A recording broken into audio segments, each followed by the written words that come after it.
안녕하십니까? 11월 7일 화요일 인도네시아 헤드라인 시작합니다. 첫 번째 소식입니다. 인도네시아가 수도 이전을 앞두고 미래 수도인 누산타라에서 국제공항 건설 첫 삽을 떴다고 로이터 통신이 보도했습니다. 이날 조코위 대통령은 보르네오 섬 동부에 위치한 누산타라에서 열린 국제공항 착공식에 참석했습니다.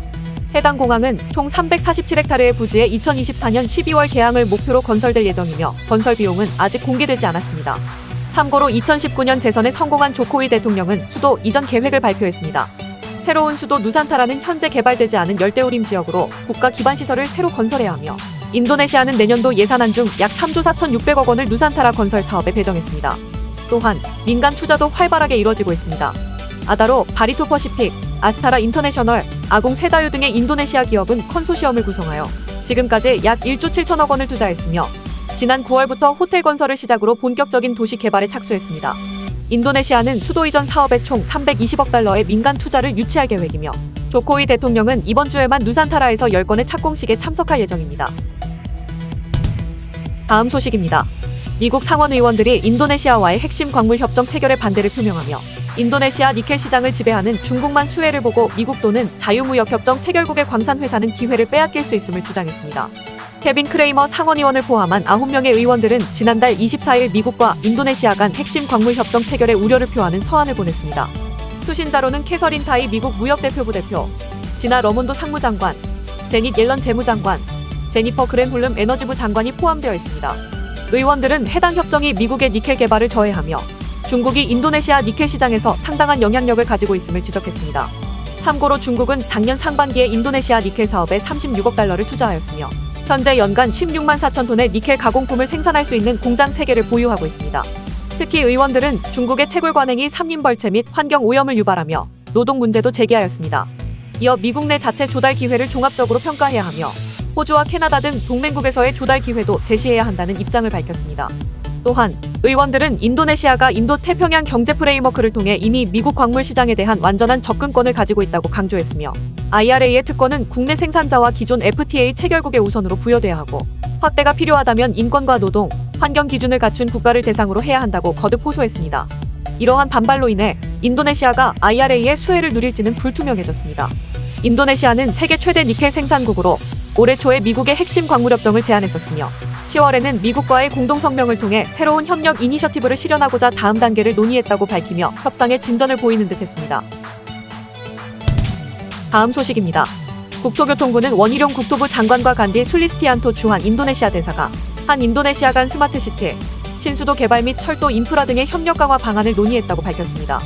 이번 면담은 이달 초 한국을 떠나 본국으로 돌아가 인도네시아 대통령 자문위원을 역임하게 되는 술리스티안토 대사의 요청으로 마련됐습니다.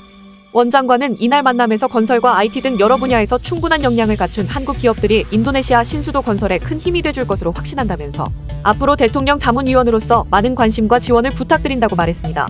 이에 술리스티안토 대사도 자카르타 도시철도 4단계, 발리 경전철 사업 등 인프라 사업에 한국과 협력을 더욱 강화해 나가길 희망하며 대통령 자문위원으로 노력을 다하겠다고 화답했습니다. 앞서 국토부는 62개 기관 기업 관계자로 구성한 원팀 코리아 인도네시아 대표단을 파견하였으며 한인니 경제협력 포럼, 한인니 비즈니스 포럼, 인도네시아 공공사업주택부 장관 면담 등을 통해 한 인도네시아 간 교류를 이어왔으며 앞으로도 우리 기업의 수주 활동을 적극적으로 지원해 나갈 계획이라고 밝혔습니다. 다음 소식입니다. 국립수산과학원은 인도네시아 양식 생산성 향상을 위한 스마트 기술 지원 사업을 위해 한인니 간 이행약정서를 체결했다고 밝혔습니다.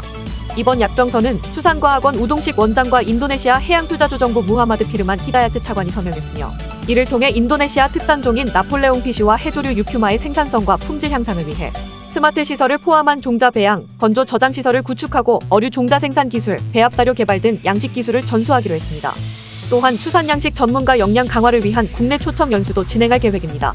히다야트 차관은 전 세계 해조류 양식 생산의 29%를 차지하고 있는 인도네시아의 유큐마 생산에 한국의 스마트 건조 및 저장 시설이 도입되면 관련 산업이 진일보할 수 있는 계기가 될 것으로 기대한다고 말했습니다. 우동식 원장은 앞으로도 개도국과의 협력 관계를 강화해 지속적 동반 성장 관계를 이어나가 국제사회에 더욱 기여할 수 있도록 역할을 다하겠다고 말했습니다. 다음 소식입니다. 코트라 자카르타 무역관이 30일 낸 보고서에 따르면 최근 인도네시아 바이어를 사칭해 식약청 인증을 취득해야 한다며 수출을 추진하는 우리나라 기업들에게 금전을 요구하는 사례가 급증하고 있어 주의가 요구된다고 전했습니다.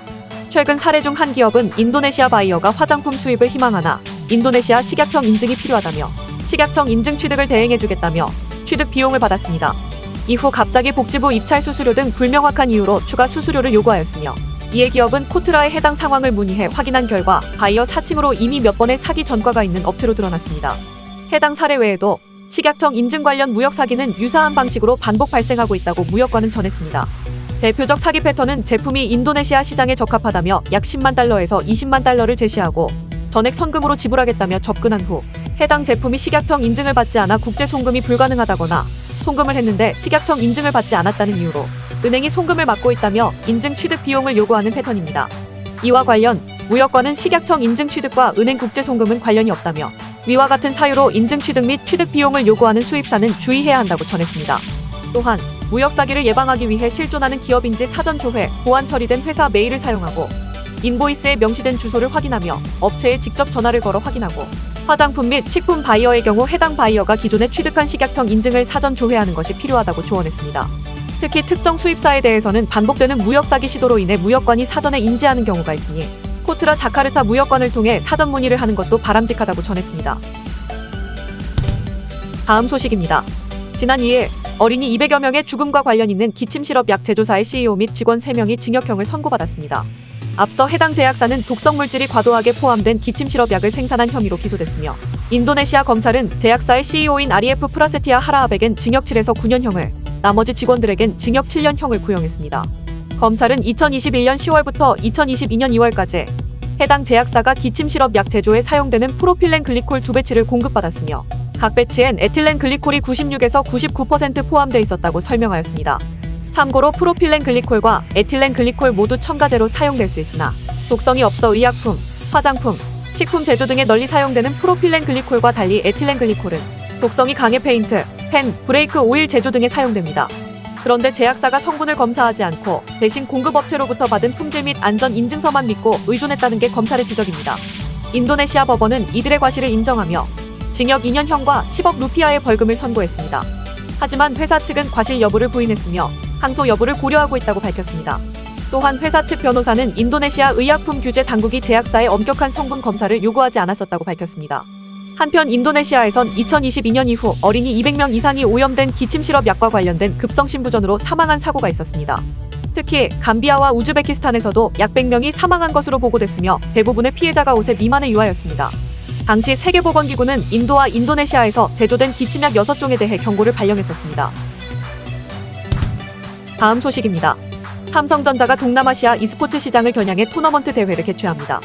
삼성전자는 e스포츠 가상 토너먼트인 제1회 오디세이컵을 동남아시아 지역에서 진행한다고 밝혔습니다.